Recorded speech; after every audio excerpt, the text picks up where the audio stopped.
Bonjour à tous, bienvenue sur Échecs et Pédagogie. Bonjour Laurent. Bonjour Romu, bonjour à tous. Alors, une petite étude du week-end pour vous mettre en forme. Donc, c'est une étude des frères Platov, donc, qui date de 1927, donc ça ne rajeunit pas. Le trait est au blanc et ils doivent gagner. Alors, attention pour ceux qui pourraient penser que c'est trop simple, il y a quand même quelques pots de banane. Et donc, attention à vous. Donc, prenez votre temps, mettez sur pause la vidéo et ensuite, Laurent va vous faire découvrir la solution. Donc tout le monde aura compris que nous sommes en fin de journée et qu'on a enregistré des vidéos toute la journée. Donc cette étude des frères Platov, qu'est-ce qu'on remarque? Bon, évidemment, l'échiquier est à l'endroit, vous ne rêvez pas, il y a bien un pion à une case de la promotion pour les noirs, même chose pour les blancs. Et le deuxième élément primordial à remarquer, c'est que nous sommes en présence des fous de couleur opposée. Les blancs ont un fou de case noire, les blancs ont un fou de case blanche. On dit souvent qu'en finale, notamment de fous, les fous de couleur opposée vont favoriser le camp qui défend pour sauver le match nul, mais il n'empêche que malgré l'absence d'autres pièces pour l'instant, les fous pourraient aussi être utilisés comme des armes d'attaque, notamment si les pions passés se transformaient en dames, comme on va pouvoir le constater. Donc, la mission, elle est quand même relativement claire. Il faut faire dame dans de bonnes conditions, sachant que l'adversaire va lui aussi réussir à faire une promotion. Donc le premier coup est de toute façon obligatoire. On veut libérer le champ, libérer le passage pour notre pion de B7 à B8, et on souhaite le faire sans permettre à l'adversaire de faire sa propre promotion. Donc le premier coup ça ne nécessite pas spécialement d'explication, c'est le coup fou à 7 échecs. Évidemment, la gourmandise en prenant le pion E5 n'est pas conseillée, parce qu'après B8, on ferait une promotion sur échec, ce qui signifie que les noirs n'auront pas le temps de faire leur propre promotion, et donc le roi doit venir sur E4. Alors s'il était venu sur C4, c'est la même solution que dans la ligne principale, donc on va pas le préciser. Donc c'est finalement ici que débute réellement l'étude, et il est probable que tout le monde ici regarde en premier le même coup, c'est-à-dire le coup B8 promotion. Qu'est-ce qui se passe après la promotion de cette dame? C'est quand même l'idée basique. Donc après la promotion sur B8, les noirs font dame à leur tour, et on comprend bien pourquoi ici ce sont des fous de couleur opposée qui vont favoriser l'attaquant. Désormais ils sont accompagnés tous les deux d'une dame.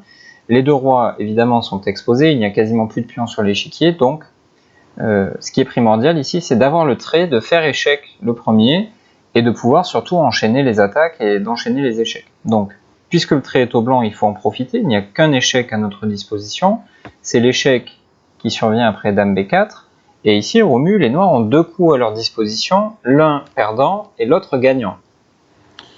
Oui, là on est à un carrefour et il s'agit de bien négocier cet embranchement. Donc les deux coups à notre disposition sont roi prend E5 et D4. Donc roi prend E5 est un très mauvais coup qui perd la partie. On peut le voir venir, on peut le sentir, puisque en faisant roi prend E5, les noirs placent leur roi sur la même diagonale que la dame à 1. Donc c'est un placement de pièces un peu malheureux, et notamment en raison des enfilades potentielles qui pourrait y avoir sur cette diagonale. Et c'est justement ce qui va arriver après dame E7 échec. Ouais, de façon plus générale, excuse-moi je te coupe, on pourrait aussi dire que éliminer le pion blanc qui est sur la même couleur que son fou, ça revient à offrir deux nouvelles diagonales à l'adversaire. Sans compter que ça ouvre aussi la colonne E, ça va donner le coup dame E7. Donc, intuitivement, on aurait plutôt tendance à vouloir garder ce pion sur l'échiquier pour se cacher et espérer qu'il bloque ses propres pièces plutôt que de le prendre de façon très très gourmande. Donc je te laisse nous expliquer la suite, excuse-moi de t'avoir coupé. Non mais ce que tu dis, c'est typique des fous de couleur opposée, notamment là on voit qu'on a le roi en E4 qui est sur une case blanche, donc il ne peut pas être atteint directement par le fou A7. en faisant roi prend E5, maintenant le fou A7 peut facilement attaquer le roi noir. Donc c'est apporter un peu trop d'eau au moulin des blancs qui n'en avaient pas forcément besoin. Et donc après dame E7 échec, roi F4, puisque sur roi H4 il y aurait roi F4 forcé, puisque roi D4 serait interdit, je vais y arriver. Donc ici, en fait, il y a 2 gains possibles. Les 2 gains sont assez instructifs. Le premier, ça illustre ce que j'ai dit précédemment. On peut jouer dame H4 échec. Ok, on renvoie le roi sur la grande diagonale. Ouais. Exactement. Et maintenant, on fait dame H8 avec enfilade et on gagne la dame. Ça, c'est la première façon de gagner. La deuxième est de s'en prendre directement au roi avec le fou, en jouant fou E3. Échec, donc ça force roi G4, dame G5 échec, on continue l'attaque, roi H3, dame prend F5 échec, tout s'enchaîne parfaitement pour les blancs. Ouais. Il n'y a pas de roi H4 à cause de fou F2 mat, par exemple. F2 mat, exactement. On voit la parfaite collaboration, le fou s'occupe des cases noires, la dame des cases blanches. Et sur roi H2, donc c'est une case noire, donc c'est le fou qui intervient, fou F4, échec, roi G2, case blanche, donc c'est la dame G4, roi H1, dame G3, roi G1 et fou E3 termine le tableau de notes. Ok, donc là je pense que c'est très clair pour tout le monde que la prise de ce pion sur E5, voilà, on va pas dire qu'il faut le rejeter intuitivement, puisqu'on répète à longueur de vidéo dans ces vidéos tactiques qu'il faut faire l'effort, qu'il faut calculer et ainsi de suite, mais voilà, comme ça, à vue de nez, ça ressemble pas vraiment à un bon coup de prendre ce pion, et c'est confirmé par le calcul. Donc ça signifie que les noirs doivent choisir l'autre option par élimination, et non seulement ce n'est pas un coup perdant, mais c'est même un coup qui peut leur permettre de gagner la partie, puisqu'après D4, ce sont finalement les noirs qui commencent à réveiller leur propre fou.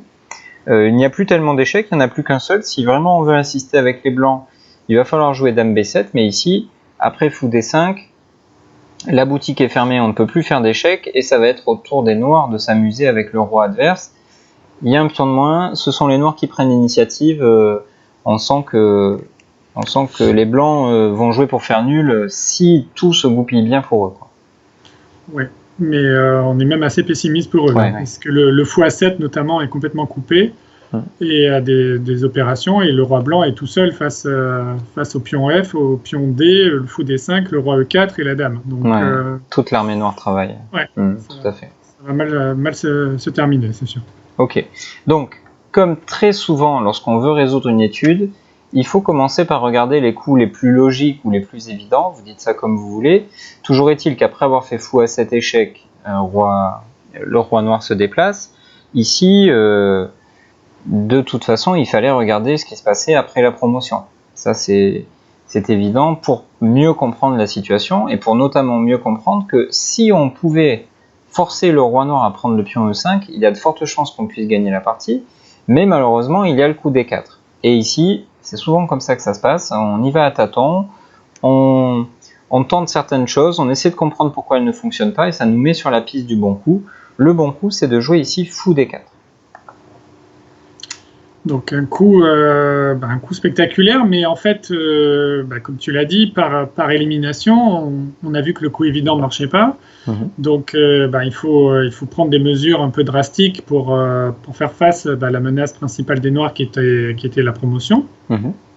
Donc évidemment, le seul coup à peu près normal des Noirs est évidemment de prendre ce fou.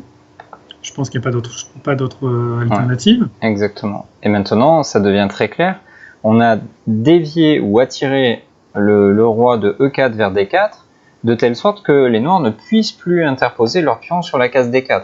Et là, on va revenir vers notre scénario avec 2 nouvelles dames sur l'échiquier, et tout va s'enchaîner comme dans un rêve, notamment parce qu'on l'a déjà calculé. Après dame B4 échec, on sait que si le roi prend sur E5, c'est une catastrophe pour lui, et ici, malheureusement, pour les noirs, ils sont obligés de prendre. Il n'y a plus le coup D4 grâce à notre coup intelligent fou D4. Donc après roi prend E5, dame E7 échec. Si le roi se maintient immédiatement sur la grande diagonale, il y a l'enfilade par dame F6 ou dame G7. Et si le roi essaie de s'échapper par la case F4, on va le faire revenir à la raison. avec dame h4 échec, il n'a pas le choix, il faut revenir sur la grande diagonale et la fameuse enfilade par dame h8. Une très jolie géométrie. Ouais. C'est clairement. Mais en fait, c'est typique des fous de couleur opposée. Il y a souvent ce genre de choses qui arrivent dans les fous de couleur opposée et une belle géométrie à la fin avec ces enfilades qui traînent à chaque fois. Donc, c'est typique. C'est vraiment quand on a un peu l'habitude de faire ce genre d'études avec ce rapport matériel, c'est quelque chose qui revient assez souvent. Ouais, merci en tout cas, Laurent. Merci à toi. C'était très clair. On espère que cela vous aura plu, que notre rubrique sur les études vous plaît. En tout cas, les retours que l'on a sont très positifs et on vous en remercie. Ça nous encourage à continuer. N'hésitez pas à nous faire des commentaires, à nous apporter vos remarques et vos suggestions, bien évidemment, pour faire évoluer la chaîne. C'est avec plaisir qu'on en tiendra compte. Likez nos vidéos, c'est sympa à vous. Abonnez-vous à la chaîne si ce n'est pas déjà fait. Et ne ratez rien. Et on revient très vite pour de nouvelles vidéos. Au revoir. À bientôt.